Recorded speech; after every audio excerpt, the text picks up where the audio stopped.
14 million. Surely this is worth acknowledging.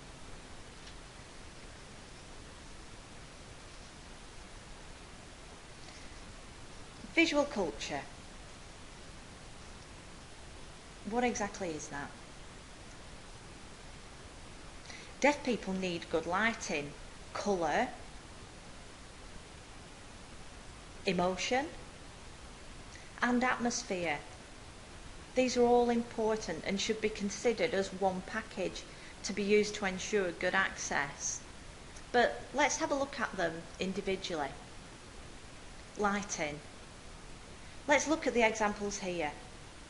Light helps the player know where to go. It makes the faces clear and the communication easy to see. Also, when it's used to give visual clues, it really benefits the player.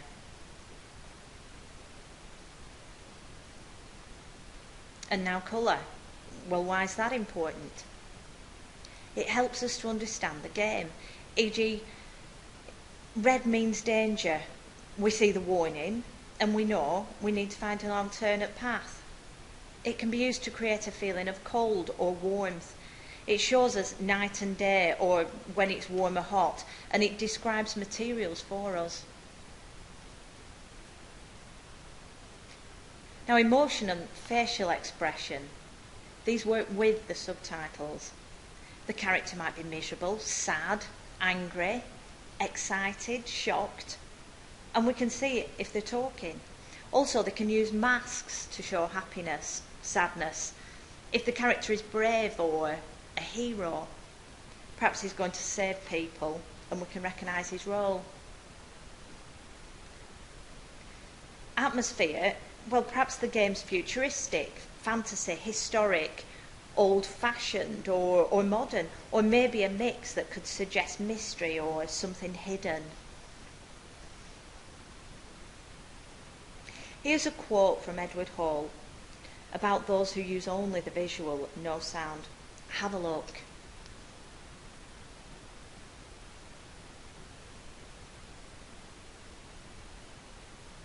I agree completely with it. Barriers for deaf people in the past. What happened? If we look nowadays at TV, cinema, theatre, YouTube, foreign language films, they all have a fantastic provision and they're visually brilliant.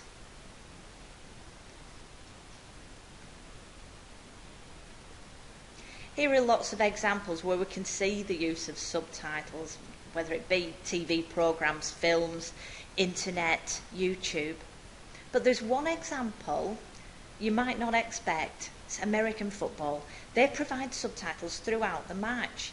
It's only in America that this happens though, and the commentator's words appear live on the screen. Another example that's excellent is YouTube. They provide closed caption subtitles. If a video is deemed important, then Google will add subtitles so deaf people can access it.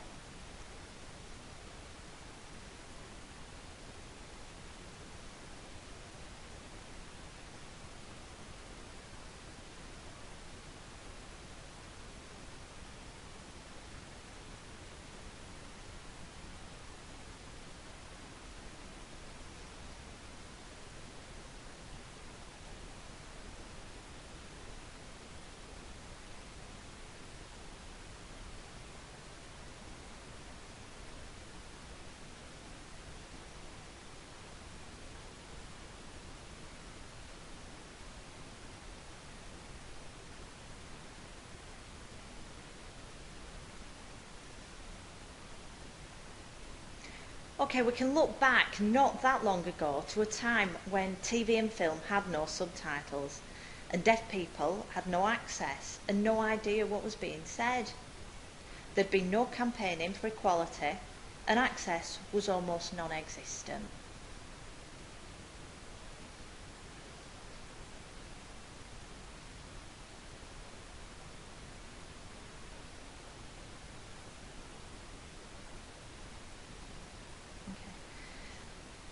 The reality of this is expressed in a quote from your local cinema. Without subtitles, only pictures, you can't understand. You can only make up your own narrative, and it's not worth it. You should experience the full story.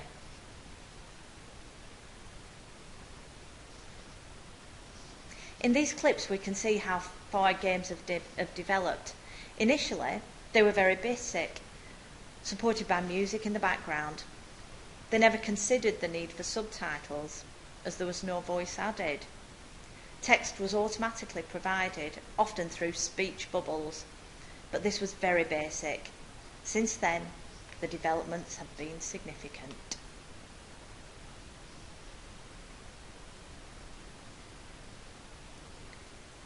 Have a look.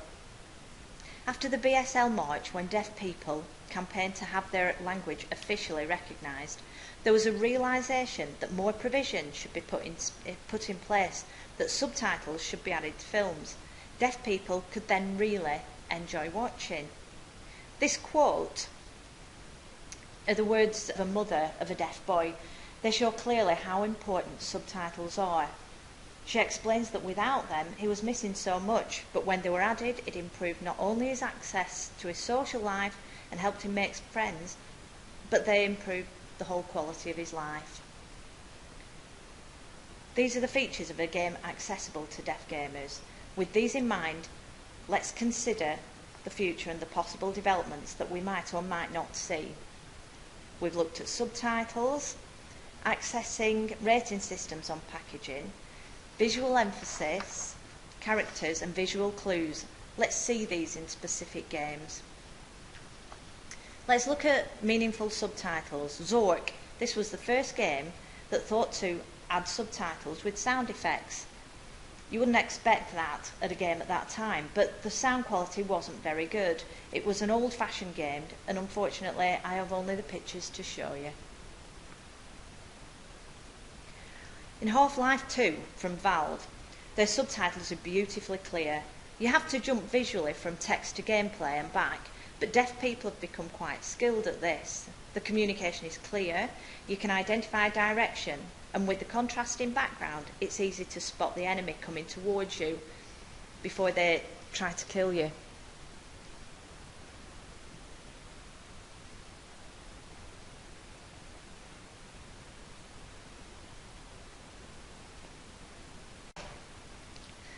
Let's look at Doom 3cc, not the original official version. In 2010, Reed Kimball, responding to the need for access, independently modified the game, adding subtitles on the PC version. The popularity of the game had meant that many deaf people wanted to play it, so the subtitles were created. They were similar in style to Half-Life 2, descriptive, reflecting voice and sound. He also added colour coding, allowing the player to identify the role of the characters.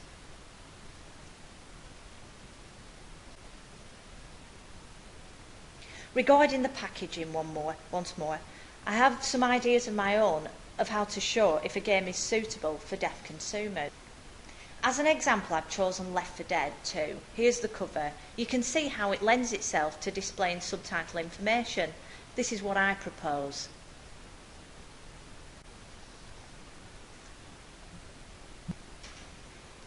It's a simple solution. It would show subtitles, full closed caption, similar to the Half-Life 2 style, with full sound effects. Using a rating system very similar to the Deaf Gamers website, it could indicate suitability for deaf people. This is where we would see the industry and Deaf Gamers websites supporting each other. Next, it would show the language of the subtitles. This is how we would see it on a DVD, but I suggest an even more basic solution. Subtitles English, far more simple. If Peggy would accept those small additions, then I'd be satisfied. Now, visual emphasis. Do you remember earlier the picture from the warning about the monster hunters, but where was he attacking from? We find a similar situation in Doom 3. The deaf player is unsure about which direction to take, unable to access the sound clues. Again, Reed Kimball thought to create a way to enable gameplay, and here is what he did. The grey circle shows a map indicating direction. He uses a colour-coded system to show where the different sounds are coming from. This is a great idea. However, if I were to have a criticism, it would be that the display uses too much space, and a fixed HUD, heads-up display, it intrudes on the gameplay. If there was an option to switch it on and off, that would be perfect. In Metal Gear Solid, this is one of my favourites. The subtitles are good, but best of all is that it incorporates a visual map, so the player can tell if he's about to be caught. It flashes red warning lights to let the user know he must hide until things calm down and the enemies check the area.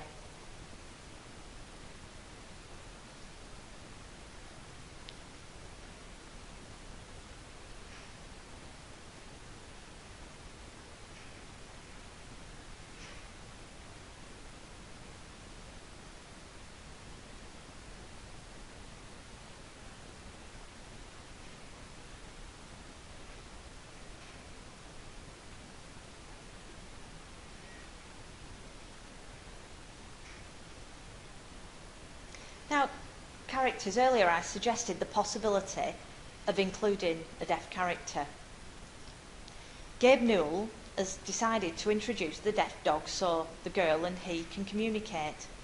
The designer had realised that the characters had always been traditionally hearing and wanted to bring to game in a new angle, creating a balance of deaf and hearing, showing communication between the two, which I fully support.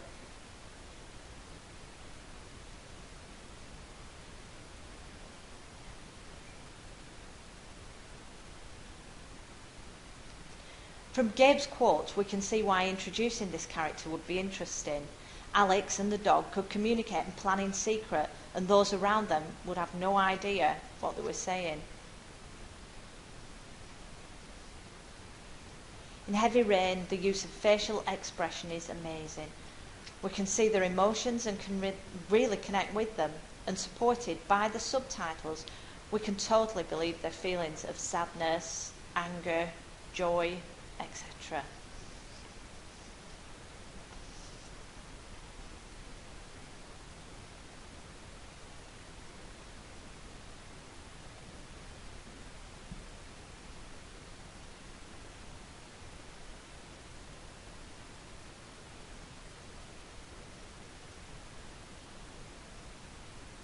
Now to visual clues.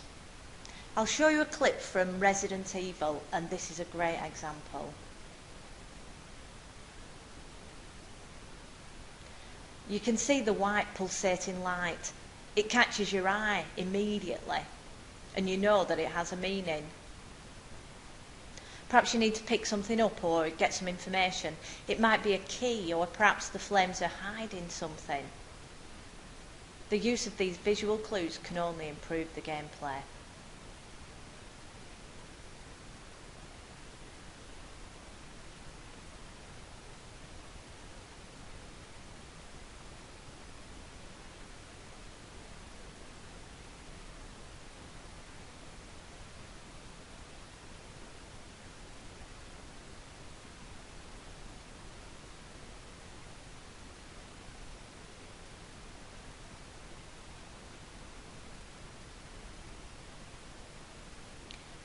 This is my project. It picks out some of the issues I've raised in my dissertation. I haven't worked on subtitles for obvious reasons. I'm deaf, so I can hear nothing. I focused on visual clues as they were vital to the creation of my game. Here you can see movement of figures below, so I perhaps need to follow them or kill them. It's a good, clear example of what I'm trying to achieve. This will benefit gamers who are deaf, but maybe hearing players will enjoy the visual gameplay too.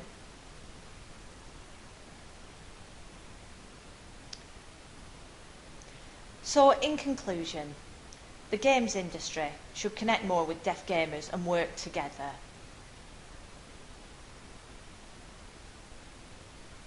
Hopefully, in the future, Peggy will accept the labelling system suggested it's a small thing, but if they continue to reject it, then maybe something should be done by an independent body.